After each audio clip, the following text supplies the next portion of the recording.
Hi and welcome back to A Case for Books and part 2 of my 2020 reading highlights. Make sure you have seen part 1, which I'll link to down below, which is the kind of my top 10 books that I read this year but that came out last year. And in this video I'm going to talk about the top 10 books that were published in 2020. Now these are in alphabetical order by the author's surname, not by preference, and the first book is Piranesi by Susanna Clarke. Clarke is best known as the author of Jonathan Strange and Mr. I can't stop saying it as Norrell because that's how I heard it in my head when I read it, but in the TV adaptation they said Mr. Norrell, so I'm assuming that's technically correct. Anyway, I liked a lot about that book, but I didn't love it. Like, I liked the idea of it and the concept of it more than I liked the kind of execution of it, I suppose. So I wasn't sure what I was going to think of this, but I really thought that it was excellent. It is a very strange, much more compact book than Jonathan Strange. It's about an initially unnamed man who exists in these incredible dreamlike halls full of tides and statues, and it's told through his voice as he explores the place that he lives and then comes to understand more about why he's there. I loved the setting, these halls that he lives in, which I don't want to give away too much, but it's got these tides running through them and these huge ceilings, and there's a scene where the moon comes in and lights up these statues, and it gave me goosebumps reading it. Even though I don't think the reveal is kind of like a huge spoiler, you kind of realize where it's going, I still enjoyed finding out the details of it. So just a very weird and lovely book that I enjoyed much more than I was expecting to. My next choice is an author that was new to me this year, although I know that her previous books are beloved by many, and it's You People by Nikita Lalwani. This is a dual narrative book. It's split between a Welsh woman, Nia, who is she's 18, 19, and she's run away from her family, and Shan, who is a Tamil refugee from Sri Lanka who's been separated from his wife and his child.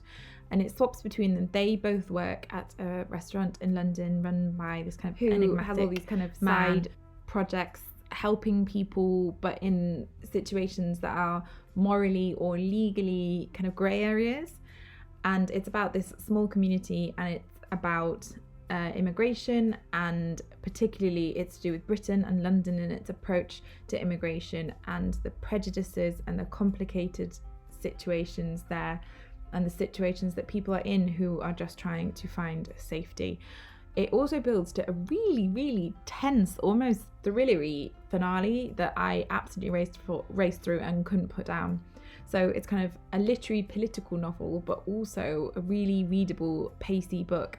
It took me a few chapters to get into the rhythm of the two voices, but do stick with it because it becomes just really engrossing and engaging, and it's very thought-provoking. My next choice is a fairly predictable one, I'm afraid.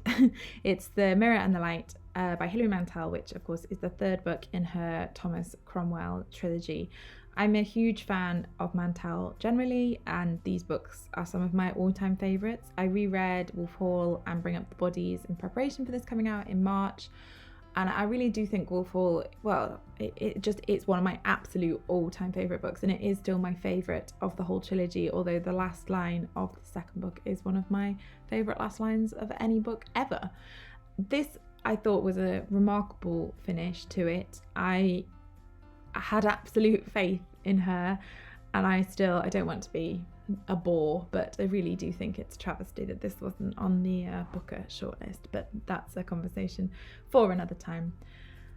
This isn't one I'd recommend picking up without having read the other two, and I know it's a big commitment because they're all really long, but it's just a remarkable achievement. As a trilogy, it's a masterpiece, and the way that she harks back to themes and lines all the way through the trilogy, it's just so cleverly done. I'm absolutely in awe of her, and I also just wept through the last probably 150 pages. Obviously you know what's got to happen because it's history, so it lends the whole book really, but particularly the finale, this overwhelming kind of beautiful melancholy, and it's just tragic at the end. The way that she makes you feel about Thomas Cromwell. It's quite something. I just think she's magnificent. The next book is another one that has been cropping up on a lot of people's favourite books of the year list, and that is Hamlet by Maggie O'Farrell. Now, I'm actually, again, a huge Maggie O'Farrell fan. I think I've read everything that she's written. I have loved her work from just years ago when I first read After You'd Gone while I was at university, and I've read everything she's written since then. I was a little bit nervous to read Hamlet just because it had so much buzz around it, and I didn't get to it until it was on the Women's Prize shortlist. But it is as beautiful and clever and moving as everybody says. I have a real fondness for books, fiction that takes real life historical figures and kind of reimagines them, or just imagines what their kind of inner lives were like. And I thought that this exploration of Shakespeare, although it's really about his wife, I just thought it was so tender and beautifully done. It is a very sad and moving book. Obviously, this is no spoiler. It's about the impact of the death of their son. And I think if you have lost a child, or that's something that you're sensitive to reading about, definitely just go easy with this one. It's heartbreaking at times, and I cried through most of it. But it's also a hopeful and lovely book about the power of stories and family and love and nature. And she's just, this sounds ridiculous, but she's just so good at writing. Like, on a sentence level, she's so enjoyable to read, and I hope that she does some more kind of historical fiction. My next choice is actually a sort of reread, which I'll explain in a sec, but it's Love After Love by Ingrid Persord. Now, I used to work as a literary scout, and I read an early manuscript of this like 2 years ago and just thought it was incredible, and it hadn't even been edited at that point. Usually when I'd read early manuscripts of books, I don't go back to them just because of a time thing. But this was so good that I wanted to know kind of how it had ended up. And I don't think it really has changed a lot at all. And it is such a good book. And this is a debut as well, which means it's even more exciting. It's primarily set in Trinidad, and it has 3 narrative voices. Betty, a widowed woman of an abusive husband, their son Solo, and their lodger, Mr. Chetan. It also, I don't want to do any spoilers, of course, but the narrative moves to New York as well at one point when Solo goes to live there, and it follows their lives over a window, alternating between their perspectives. And it's about family and found family and finding your place in the world and complicated family relationships. And also, Mr. Chetan is a gay man, and it's about his experiences living in a society that doesn't kind of accept him for who he is. In many ways, it's sort of 3 character studies, although there's obviously a proper plot and story, but you will care so deeply for the 3 people whose voices and inner lives are so carefully and beautifully put together. It's very funny at times as well, but it's also heartbreaking, and I just thought that it was beautiful, and I can't wait to read what she writes next. Now, the next one is another book that I've seen crop up on a few roundups of the year lists, and it is Such a Fun Age by Kylie Reid. Now, I haven't said at all what kind of order of preference these books are in. This was the one that I was kind of erring between this one and another one, but ultimately I read this really near the beginning of the year, and it's really stayed with me, and I read it incredibly quickly.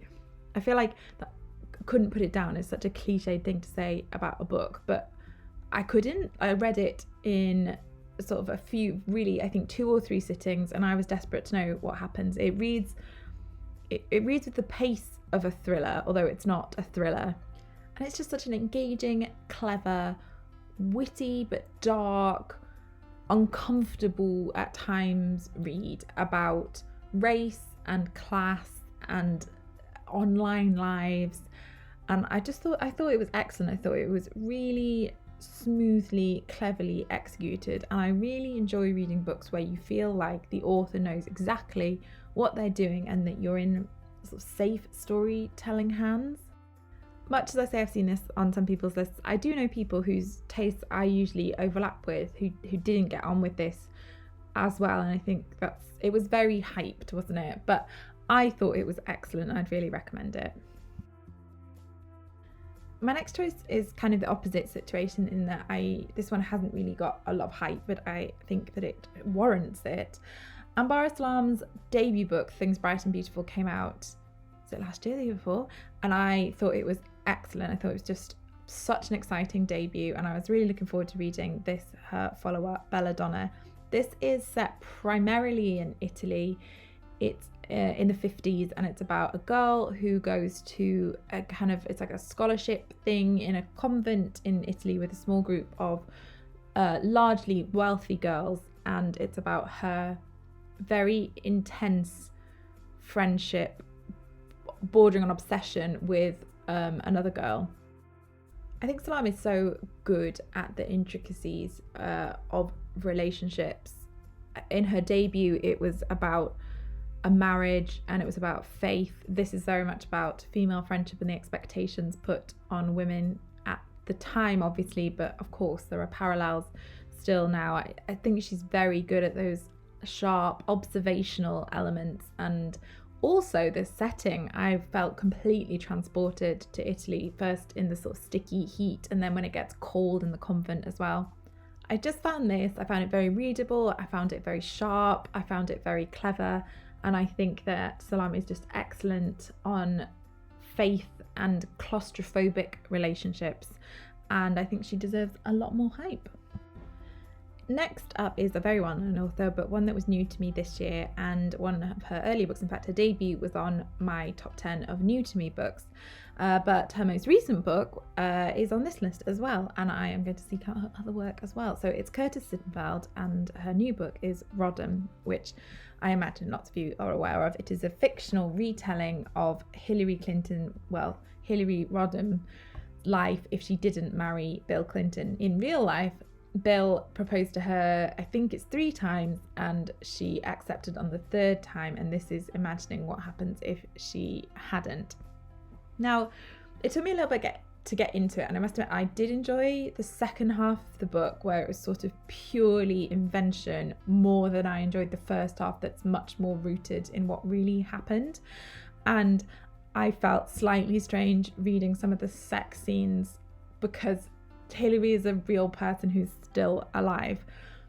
But ultimately, as a whole, I really, really liked the book, and I found it a very cathartic read. I don't want to give away what happens, but I think a lot of us are obviously still processing what happened in 2016, and seeing this kind of what if narrative I found very powerful, and I loved the fictional Hillary that was created. And as I said, I found it a bit more of a relaxing read, I suppose, once it was really firmly in the fictional territory.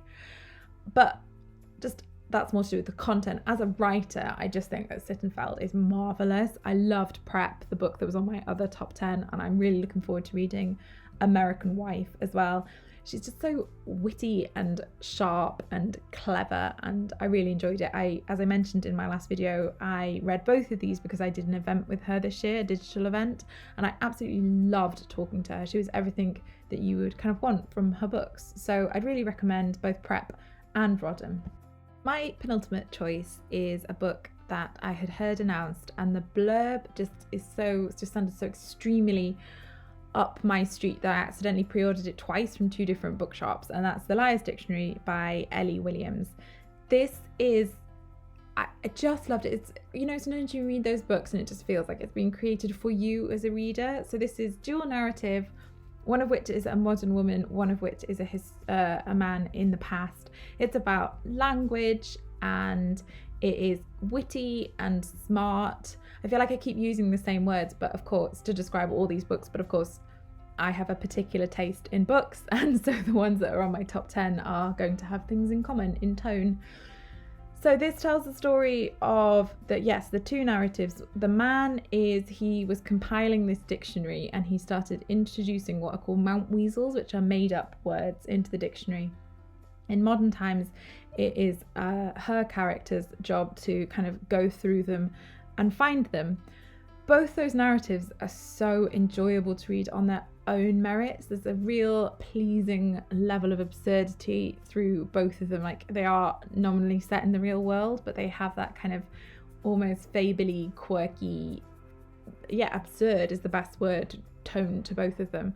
But also the writing of the very book is playful. It has a prologue talking about dictionaries with, this is the first line, I should have said right at the start, but there are quotes I'm writing at the first lines of all of these books to give you a bit of a flavour, and I just loved it. And it is a book that just ticks so many of my boxes, and I would really, really heartily recommend it if you feel from watching my videos that we have particularly similar taste. And now my last choice, and this is also the only YA novel on this list. As I mentioned again in part 1, I have excluded middle grade completely from these. Now I write for that age group. I find it hard to kind of pick out favourites. Obviously I have agent mates and I have publisher mates and I have friends, so I read some excellent middle grade, and I'm going to put a pile of those on my Instagram, but I don't include them in my my top 10 roundups. Anyway, only YA novel. It's also a verse novel, and the only verse novel on here, and this is Punching the Air by Ibi Zoboi and Yousef Salaam. Yousef Salaam is one of the Exonerated 5, and this book is not a retelling of that story, but it is inspired by what he went through. So the novel tells the story of Amal, who is 16, and he is sent to prison for a crime that he was present for but did not commit. And through verse, it tells the story of his experiences, the way that he copes or doesn't cope, the way that he uses in particular art to process his feelings. And it's just a heartbreaking and thought-provoking book that I would really recommend to teens in particular, but really everybody. It's beautifully written in verse, but don't let that put you off if you don't like reading verse. It's not like difficult to follow, but it is a very powerful, and I'm always hesitant to use the word important, but this does feel important. It introduces a topic that people, especially I think young people, need to read about, and it helps you to think through these issues through this one young man's story. So highly recommended, whether you usually read verse or YA or not. So there you have it. Those are my top 10 books of the year that were actually published this year. Be sure to check out part 1 of the new to me books. I would love to hear if you have read any of these, if they made it onto your top books of the year, or what did make it onto your list. I am going to have my bookshelf tour for the B books coming up shortly. And if you have arrived here because of Pages & Co. or my kind of authoring, then I am going to have a new episode, a kind of monthly episode of the Book Wanderers Club coming up at the end of the month, featuring lots of different authors as well. I would so appreciate you liking the video and subscribing, and I will see you soon.